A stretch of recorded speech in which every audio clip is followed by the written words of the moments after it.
ದೇಹದಲ್ಲಿ ದೇಹ ಬದಲಾವಣೆ ಆಗತಕ್ಕಂಥ ವಿಚಾರ ಇದಕ್ಕೆ. ಮನಸ್ಸು ಯಾವ ಕಾರಣಕ್ಕೂ ಸತ್ತೋದ ವ್ಯಕ್ತಿ ಮನಸ್ಸು ಹೋಯ್ತು ಇಲ್ಲ, ನೆಕ್ಸ್ಟ್ ಬಾಕ್ಸ್ ಚೇಂಜ್ ಮಾಡ್ಕೊಳುತ್ತದು, ಅದು ಕಂಟಿನ್ಯೂಟಿ. ಇಲ್ಲ ಅಂದರೆ 3 ವರ್ಷದ ಮಗು ಸಂಗೀತ ನುಡಿಸುತ್ತಂತೆ, ಎಲ್ಲ ನುಡಿಸ್ಬೋದಾಗಿತ್ತು ಅಲ್ವಾ? ಯಾಕೆ? ಹಿಂದಿನ ನೆನಪು ಸಡನ್ ಪಿಕಪ್ ತಗೊಳುತ್ತದು. ಆಮೇಲೆ ದೊಡ್ಡವರು ಮಾತಾಡಲ್ಲ, ಆ ಮಗು ಏನು ಹಿಂಗೆ ಮಾತಾಡುತ್ತೆ ಅಂತಾರೆ. ಅದೇ ಇದಕ್ಕಿನ್ನ ಪ್ರೂಫ್ ಕೊಡೋಕ್ಕಾಗಲ್ಲ. ಅಂದ ಮೇಲೆ ಅದು ಕನಸಿನ ರೂಪದಲ್ಲಿ ನಮ್ಮ ಮನಸ್ಸಲ್ಲಿರ್ತಕ್ಕಂಥ ಭಾವನೆಗಳು, ನಾವು ಏನೇನು ಬೇಕು ಅಂತೀವಿ, ನಾವು ಹೆಂಗಿರಬೇಕು ಅಂತೀವಿ, ಒಂದು ಸಲ ಕನಸಲ್ಲಾರೂ ನಮಗೆ ಕಂಡುಬಿಡ್ತಲ್ಲಪ್ಪ ಅಂತ ಖುಷಿ ಪಡ್ಕೋತಾರೆ ಅಷ್ಟು ಜನ. ಸೊ ಹೀಗಾಗಿ ಈ ಕೆಟ್ಟ ಕನಸುಗಳು ಮಲಗಿದ್ದಾಗ ಕಾಣಿಸ್ತಕ್ಕಂಥದ್ದು ಒಂದು ಕನಸು, ಯೋಚನೆ ಮಾಡ್ತಕ್ಕಂಥದ್ರಲ್ಲಿ ಒಂದು ಕನಸು, ಹೌದಲ್ಲಮ್ಮ? ನಾನು ಹಿಂಗಿರಬೇಕಿತ್ತು, ನಾನು ಹಿಂಗಾಗಬೇಕಿತ್ತು, ನನಗಿದು ಬೇಕಿತ್ತು. ಸೊ ಇದು ಒಂದು ರೀತಿ ಕನಸು. ಇದೆಲ್ಲವೂ ನಿಮ್ಮ ದೇಹದಲ್ಲಿ, ನಿಮ್ಮ ಬಾಕ್ಸ್ ಅಂತ ಏನಿದೆ ಅದನ್ನು ಏನು ಹೇಳ್ತೀವಿ ಇದಕ್ಕೆ ಅಂದರೆ, ನಿಮ್ಮ ಅಂದರೆ ನಮ್ಮ ದೇಹದ ಖಾತೆ ಯಾವುದು? ಕ್ವಶನ್. ನಮ್ಮ ದೇಹದ ದೈವ ಖಾತೆ ಯಾವುದು? ಬರೇ ಖಾತೆ ಅಲ್ಲ, ದೈವ ಖಾತೆ.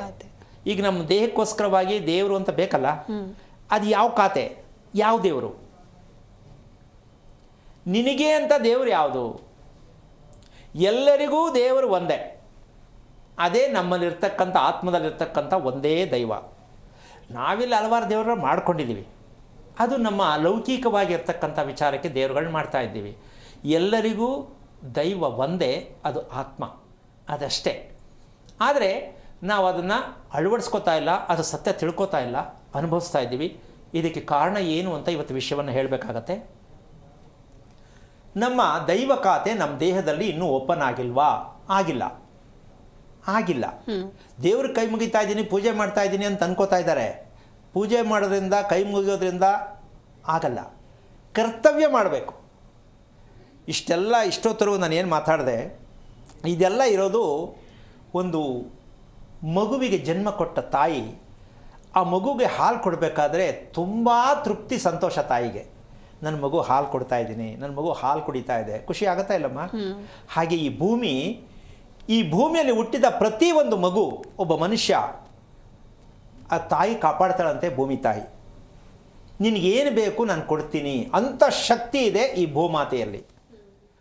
ಆದರೆ ನಾವು ಅದನ್ನು ಬಳಸ್ಕೋತಾ ಇಲ್ಲ, ಬಳಸಿಲ್ಲ. ಅರ್ಥ ಆಯ್ತಲ್ಲ? ಈಗ ಜನ್ಮ ಕೊಟ್ಟ ತಾಯಿ 9 ತಿಂಗಳು ಬರಬಹುದು, ಈ ಭೂಮಿ ತಾಯಿ ಸಾಯೋವರೆಗೂ ಹೊತ್ಕೊಂಡಿರ್ತಾಳೆ ನಮ್ಮನ್ನು. ನಿನಗೇನು ಬೇಕು ಎಲ್ಲವನ್ನೂ ಕೊಡ್ತಕ್ಕಂಥ ಶಕ್ತಿ ಭೂತಾಯಿಗಿದೆ. ಆದರೆ ನಾವು ಇದಕ್ಕೆ ಬಾಯ್ ಟಾಟಾ ಇದನ್ನು ಬಿಟ್ಟು ಪೂಜೆ ಮಾಡಕ್ಕೆ ಹೋಗ್ತೀವಿ. ನಾವು ಭೂಮಿಯನ್ನು ಬಿಟ್ಟು ಪೂಜೆ ಮಾಡಿ ದೇವ್ರ ಹತ್ರ ವರ ಕೇಳ್ತೀವಿ, ನನಗದು ಕೊಡು ಅಂತ. ಇಲ್ಲಿ ಮೇನ್ ಬಾಸೇ ಭೂಮಿಲಿದ್ದಾರೆ, ಆ ಬಾಸ್ ಬಿಟ್ಬಿಟ್ಟು ಅಸ್ಟೆಂಟ್ ಹತ್ರ ಹೋಗ್ಬಿಟ್ಟು ನಾನು ಕೊಡು ಅಂತ. ಅಸ್ಟೆಂಟು ಏನಿದ್ರು ಮೇನ್ ಬಾಸ್ ಹತ್ರನೇ ಹೋಗೋದು ಅಲ್ವಮ್ಮ? ಹಾಗೆ ನಾವು ಮೇನ್ ಬಾಸ್ ಯಾರು ಅಂದರೆ ಭೂಮಿ ಅಂತ ಯಾವತ್ತು ಒಪ್ಕೋತೀವೋ ಆವತ್ತು ನಮಗೆ ಈ ದೇಹದಲ್ಲ ಇರ್ತಕ್ಕಂಥ ದೈವಿಕವಾದ ಶಕ್ತಿ ಅಕೌಂಟ್ ಓಪನ್ ಆಗುತ್ತೆ.